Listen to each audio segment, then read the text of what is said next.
Welcome back to another technical video. Today, I'll be going through your question, answering it, and hopefully finding that solution you're looking for.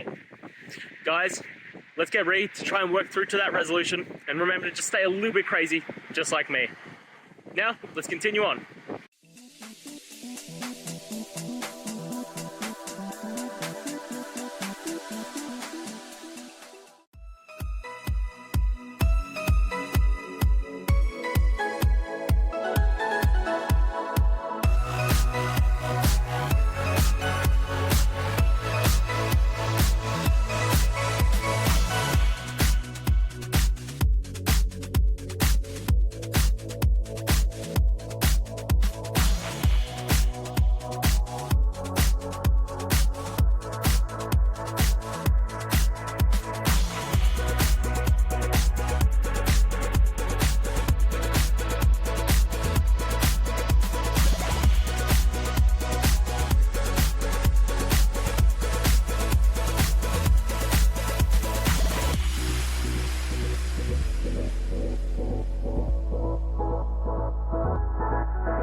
And that's it, guys. We've gone through the solutions, and I'm hoping that it resolved your issue. If it did, please hit the subscribe button. I'd really appreciate it. And until next time, I hope you have a good one. Cheers.